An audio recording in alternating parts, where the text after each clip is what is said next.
The massive screens inside Earth's Global Defense Command Center suddenly lit up with urgent warnings. Admiral James Thompson was enjoying his morning coffee when the alerts began flooding in.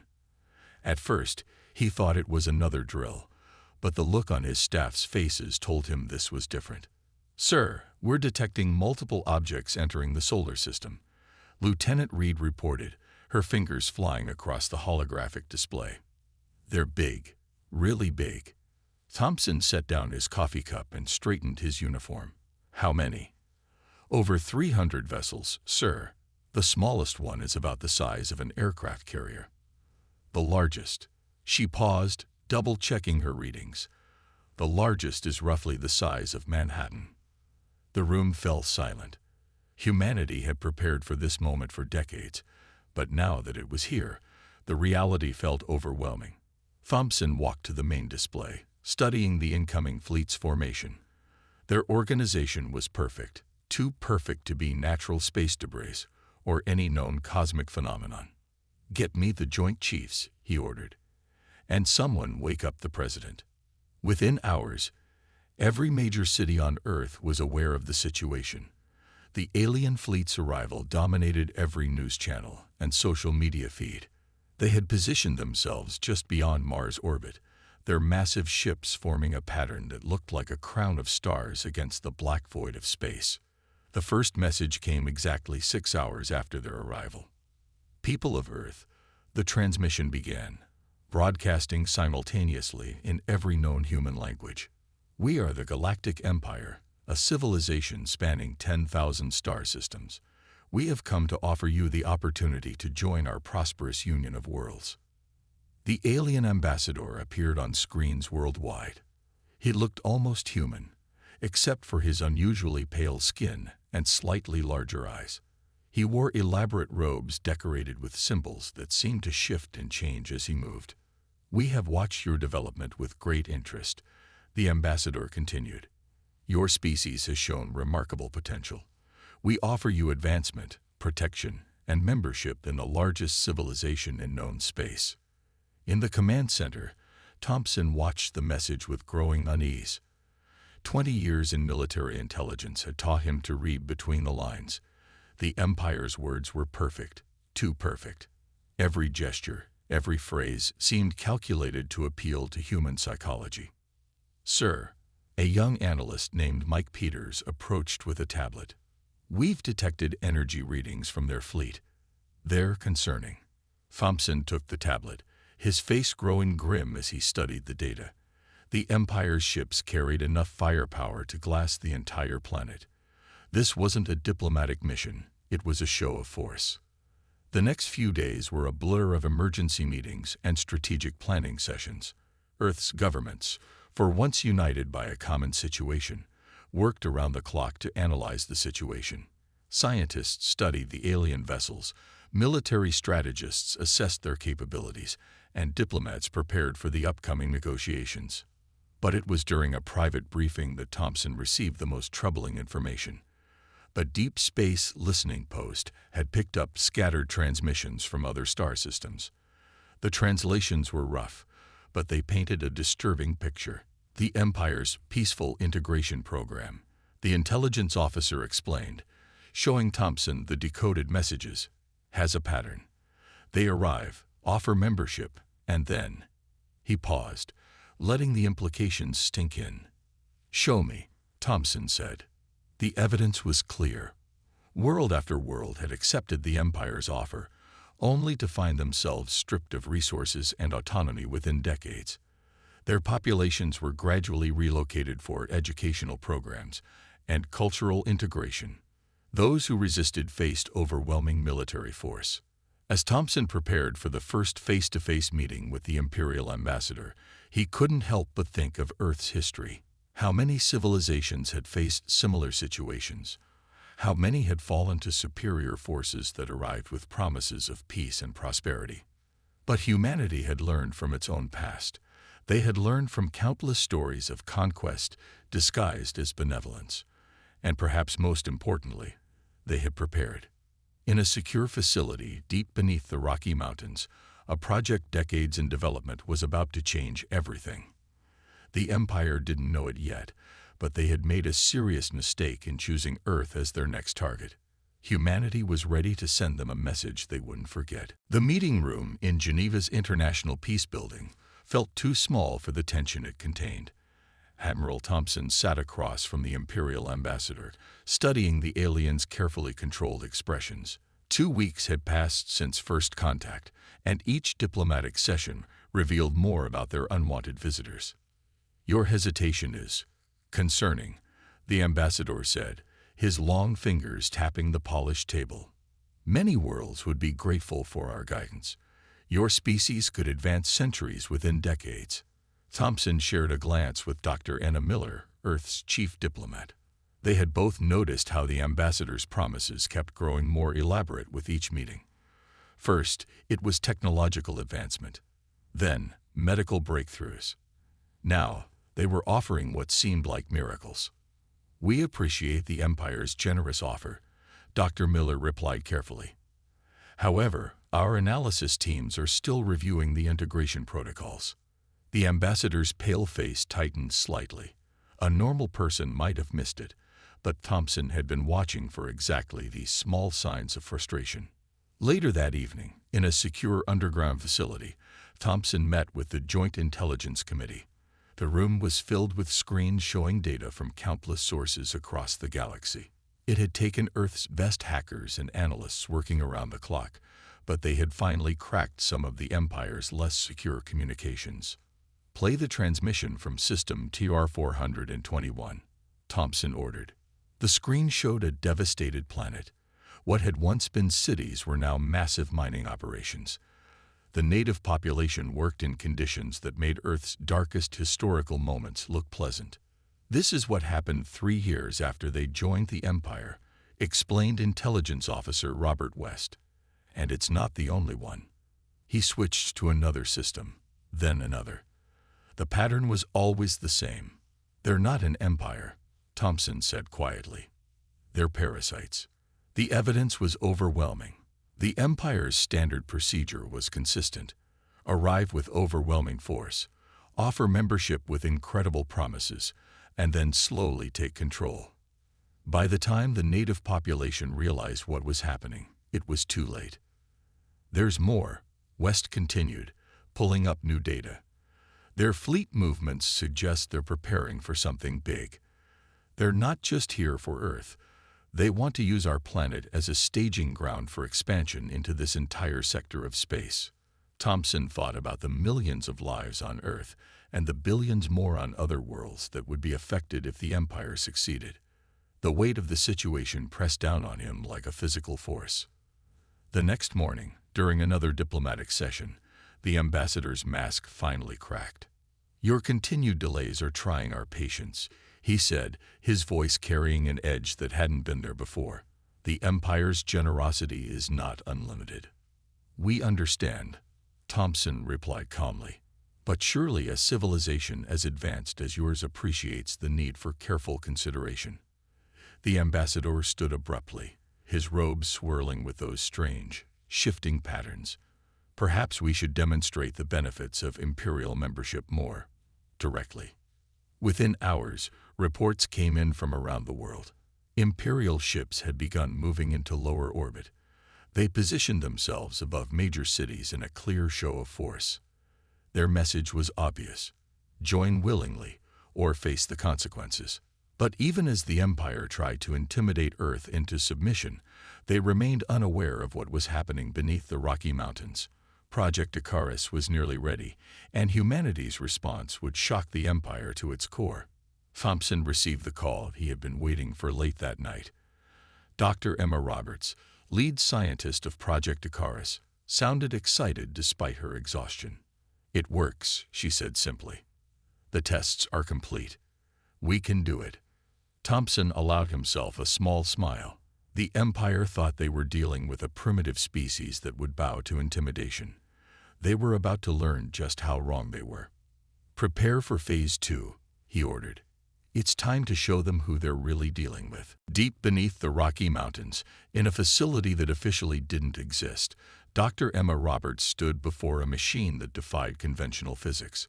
Project Icarus looked deceptively simple, a series of rings surrounded by quantum processors that filled a chamber the size of a football field. "Run the final test sequence," she ordered, her voice steady despite her racing heart. The team had worked for 15 years on this project. Now, with Imperial ships hovering over Earth's cities, they had mere days to perfect it. The rings began to spin, creating patterns of light that seemed to bend in impossible ways. On dozens of screens around the control room, numbers and equations flowed like digital rivers. This was humanity's answer to the Empire's threats, not a weapon of destruction, but something far more elegant. "Quantum field is stable," reported Dr. Tom Walker, his fingers dancing across multiple keyboards. "We're reaching previously impossible levels of coherence." Emma watched as the machine did something that the Empire, with all its advanced technology, had never managed to achieve. The rings weren't just bending space, they were creating controlled tiers in the fabric of reality itself. Above ground, Admiral Thompson arrived at the facility just as the test concluded. The elevator ride down took 12 minutes, during which he reviewed the latest intelligence reports. The Empire was growing more aggressive by the hour. "Show me," he said as he entered the control room. Emma led him to a special viewing chamber. Inside was a simple metal cube, about the size of a car. "Watch carefully," she said, activating the system. The rings powered up again. Light bent around the cube, and for a brief moment, reality itself seemed to hiccup. When everything settled, the cube was gone.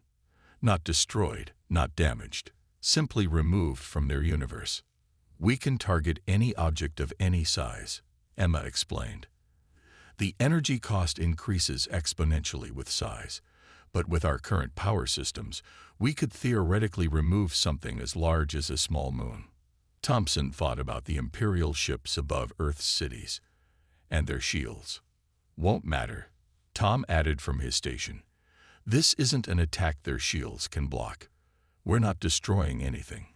We're simply relocating it to somewhere else. Somewhere very else." The implications were staggering. The Empire had conquered worlds through superior firepower and advanced shield technology, but they had never encountered anything like this. "How soon?" Thompson asked. "We can have it ready for a demonstration in 24 hours, Emma replied. "But we need to be sure about the target. The bigger the object, the more power we need." Thompson nodded, already thinking about the message they needed to send.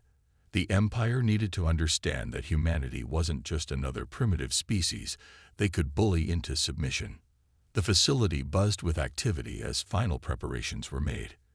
Engineers checked and double-checked every system. Physicists ran countless simulations. Power technicians prepared the massive fusion reactors that would supply the energy needed. In orbit, the Imperial ships continued their show of force, unaware that their tactics were only strengthening Earth's resolve. Their sensors, advanced as they were, couldn't detect what was happening beneath the mountains.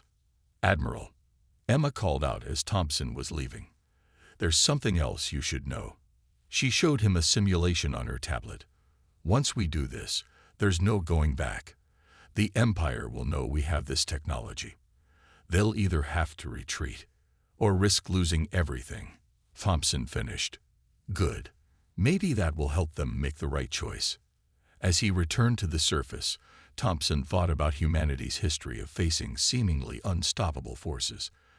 Time and again, innovation and determination had turned the tide. Now, they were about to show the galaxy that humanity wouldn't go quietly into servitude. The next 24 hours would change everything. Earth was about to send its first and only warning to the Galactic Empire, and the message would be impossible to ignore. The United Earth Council chamber was packed with representatives from every nation. Admiral Thompson stood at the podium, his uniform crisp despite the fact he hadn't slept in 36 hours. Behind him, a massive screen showed the positions of Imperial ships still hovering over major cities worldwide. "Project Icarus is ready," he announced to the assembled leaders. "We have one chance to make our position clear to the Empire.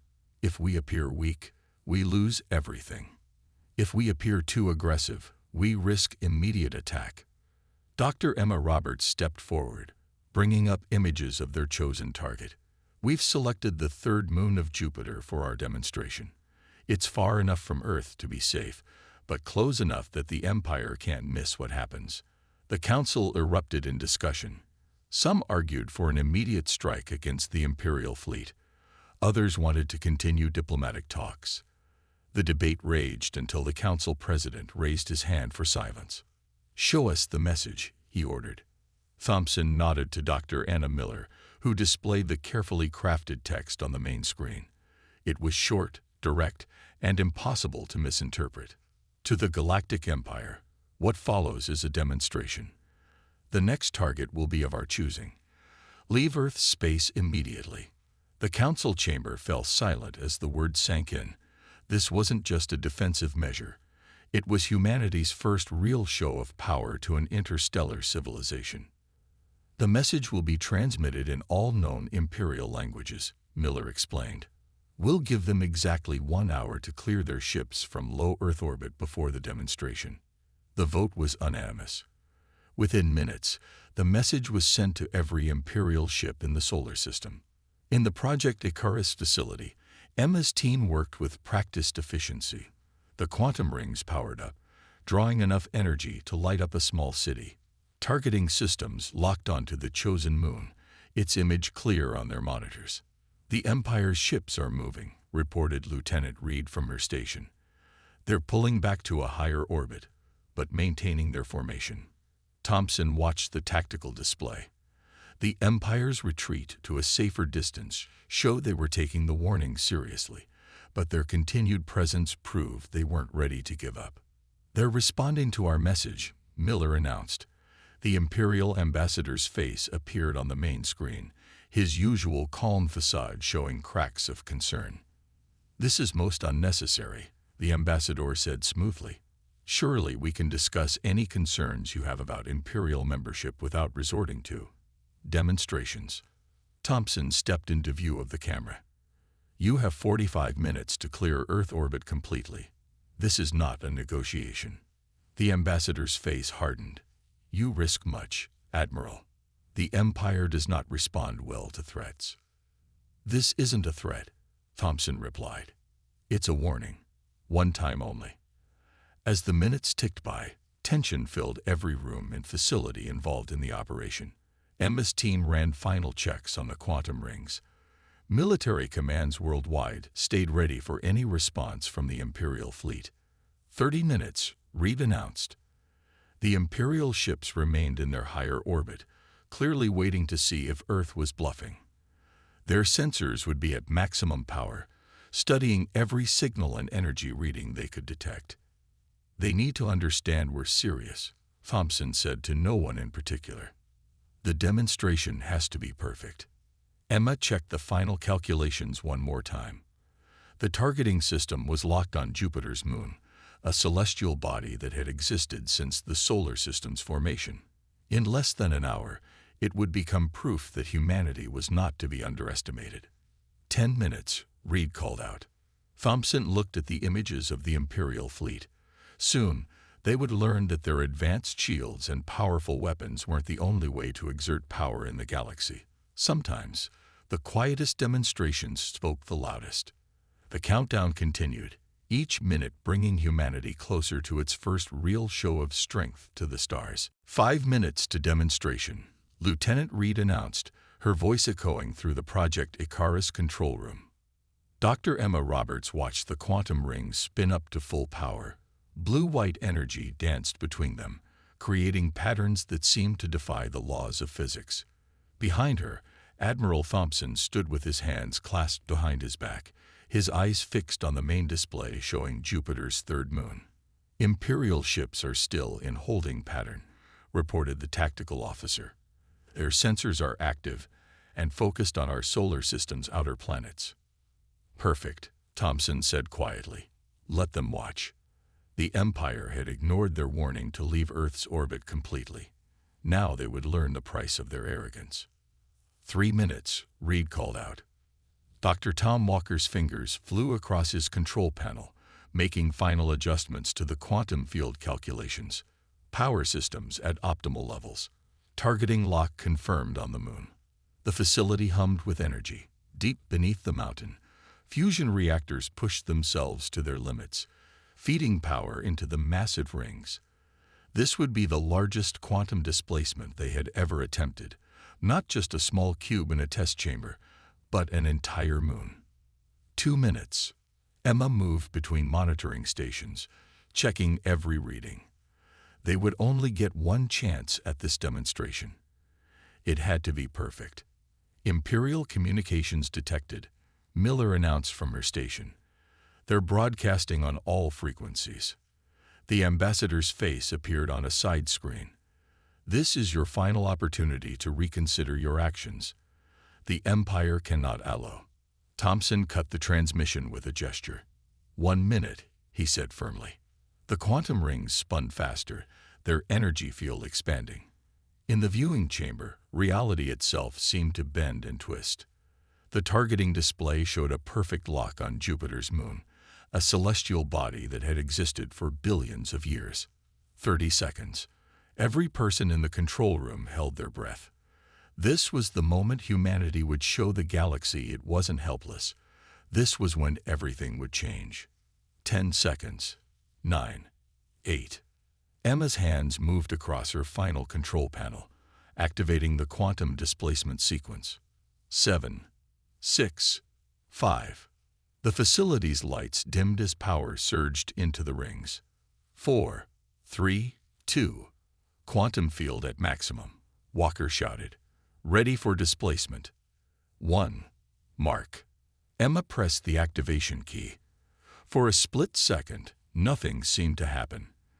Then, on every screen showing Jupiter's system, reality rippled. The moon didn't explode. It didn't break apart. It simply vanished. Where a celestial body had been for billions of years, there was now only empty space. No debris, no energy signature, nothing. As if the moon had never existed. Displacement successful, Walker confirmed, his voice filled with awe. The moon is gone, completely gone. The control room erupted in cheers, but Emma kept her eyes on the sensor readings. The Empire's ships would be detecting the impossible event, trying to understand what they had just witnessed. Imperial fleet is responding, Reed reported excitedly. Their sensors are going crazy. They're scanning the Jupiter system over and over. Thompson stepped forward. Send the second message. Miller nodded, transmitting the carefully prepared text. That was a demonstration. We can target any object, anywhere in our solar system.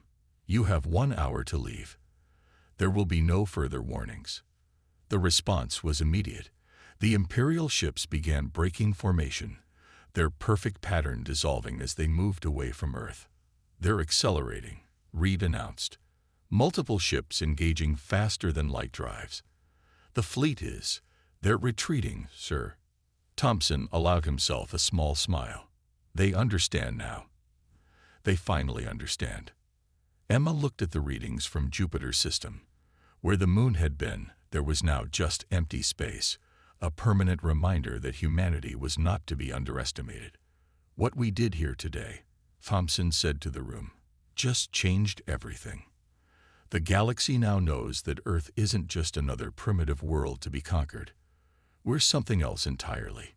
The Empire's ships continued their retreat, their once threatening formation now scattered in their haste to escape. Humanity had delivered its warning, and for the first time in Imperial history, they had met a species that could make them afraid. 6 hours after the demonstration, Admiral Thompson stood in the White House Situation Room. The walls were covered with screens showing the retreating Imperial fleet. Their once perfect formation was now scattered across space, like leaves blown by a strong wind. The last Imperial ship just passed Mars orbit, Lieutenant Reed reported through the secure video link. They're still accelerating. The room was filled with world leaders and military commanders, all watching the historic moment. Humanity had not only stood up to the greatest power in known space, They had made them run. "Incoming transmission," Dr. Miller announced. "It's from the Imperial capital." The main screen lit up with an image that made everyone sit straighter. Instead of the ambassador, they now faced the Imperial High Commander himself. His pale face showed carefully controlled anger beneath a decorated uniform. "People of Earth," the High Commander began, his voice carrying the weight of 10,000 worlds. "You have done something no species has managed in 3,000 years. You have made the Empire retreat." Thompson stepped forward. "We simply showed you what would happen if you tried to conquer us." "Indeed." The High Commander's expression shifted slightly. "Our sensors have analyzed your demonstration extensively. The technology you possess. It should not be possible. Yet we watched you remove a moon from existence. We didn't destroy it." Emma corrected from her position near the back of the room. "We relocated it. Destruction is easy. What we did was much more elegant." The High Commander's eyes narrowed. "Our scientists tell me that your technology could theoretically target any object, even our capital world." "They're correct," Thompson replied simply. The silence that followed was heavy with meaning. The Empire had built its power through overwhelming force and advanced shields, but no shield could stop something that simply removed its target from reality itself. "I have been authorized by the Imperial Council to offer terms," the High Commander said finally. "The Empire will recognize Earth and its solar system as sovereign territory. No Imperial ship will enter your space without explicit permission." Thompson shared a look with the world leaders present. This was more than they had hoped for. Formal recognition from the galaxy's greatest power. Additionally, the High Commander continued, "We propose a mutual defense treaty. The Empire will guarantee Earth's independence from any other galactic power." "In exchange for what?" Thompson asked, though he already knew the answer. "In exchange for your guarantee never to use your device against Imperial worlds or ships, and your agreement not to share this technology with other species." The President of the World Council stepped forward. "We will need time to discuss these terms." "Of course," the High Commander nodded. "You have proven you deserve such courtesy. We will await your response from a safe distance." After the transmission ended, the room erupted in discussion. Some wanted to push for more concessions. Others argued for accepting the deal immediately. "They're afraid," Emma observed quietly to Thompson. "The Empire has never had to deal with fear before." Thompson nodded. "Fear can be a good teacher, especially for those who've only ever caused it in others." The next few hours were filled with intense negotiations among Earth's leaders. They knew this moment would shape humanity's future among the stars. Finally, they'd reached their decision. The World Council President returned to face the High Commander with their answer. "The Empire's terms are acceptable, with one addition," she declared. "Earth will establish trade and diplomatic relations with the Empire as equals. Not as subjects, not as subordinates, but as a sovereign power." The High Commander's face showed a mix of relief and lingering unease. "Agreed. The treaty will be prepared immediately." As the transmission ended, Thompson looked around the room at the faces of Earth's leaders. In just a few days, humanity had gone from being a target for conquest to being recognized as one of the most powerful civilizations in known space. "Well," he said with a slight smile, "I guess we're going to need a space fleet now. A proper one." 1 month after the Empire's retreat, Admiral Thompson stood at a window in humanity's first orbital diplomatic station. Below him, Earth shone like a blue jewel against the darkness of space. Above, stars beckoned with new possibility. "The last of the treaty documents have been signed," Dr. Miller reported, joining him at the window. "We're officially recognized as a sovereign power by every major civilization in known space." Thompson nodded, watching the newly constructed Earth defense satellite drift past. Ever since the demonstration, humanity had been busy preparing for its new role in galactic politics. "How's the Project Icarus team doing?" he asked. "Dr. Roberts and her team are training scientists from every nation," Miller replied. She says we'll have 5 operational facilities spread across Earth within the year. Hidden ones, of course. The quantum displacement technology remained Earth's most closely guarded secret. While the demonstration had shown what they could do, no one outside a select few knew exactly how they did it. In the station's main conference room, representatives from Earth's governments met with delegates from various alien civilizations. News of how a primitive world had made the mighty empire back down had spread quickly through the galaxy. 3 trade agreements signed this morning, Miller continued, and 17 requests for diplomatic relations from independent worlds. They all want Earth's protection from the Empire. Thompson smiled slightly. Ironic, isn't it? The Empire wanted to make us their subjects. Instead, they made us a power that others look to for protection. A light flashed on Miller's tablet. The first shipment of Imperial technology is arriving, part of the technology exchange agreement. They watched as a transport ship, escorted by Earth's new defense vessels, approached the station. The Empire had agreed to share certain technologies, faster-than-light drives, advanced medical equipment, and clean energy systems. In return, Earth promised nothing except peace. Dr. Roberts made an interesting discovery, Miller said after a moment.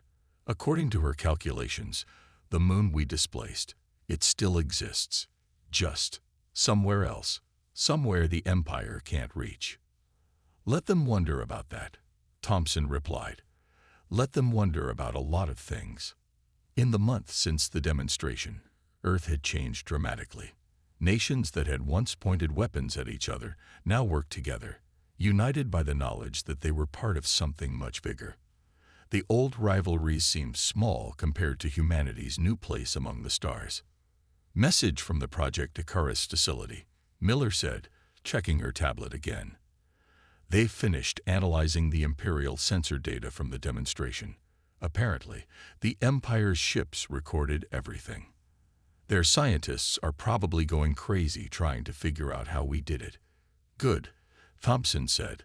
Let them spend the next few centuries wondering if we can do it again. Fear of the unknown is a powerful deterrent.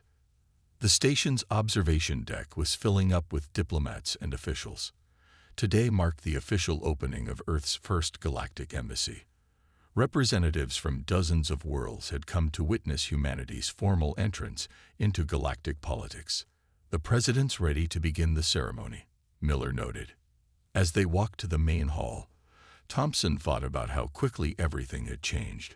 Just a month ago, Earth had faced conquest and subjugation. Now they were taking their first steps into a larger universe, not as conquerors or subjects, but as equals. The president's speech was brief but powerful. She spoke about humanity's long journey from cave-dwelling tribes to a spacefaring civilization, about how Earth's nations had finally united not through force, but through the shared challenge of standing up to an empire. We have shown the galaxy that size of fleet doesn't determine strength, she concluded. Intelligence, innovation, and the courage to stand together. These are what truly make a civilization great. As applause filled the station, Thompson looked out at the assembled aliens. Some had tentacles, others had wings, but all of them were here because humanity had done the impossible. They had made the Empire blink. Not bad for a primitive species, Miller said quietly. Thompson watched Earth's first diplomatic teams beginning their work, building relationships that would shape the future of human civilization. We're not primitive, he replied. We're just getting started.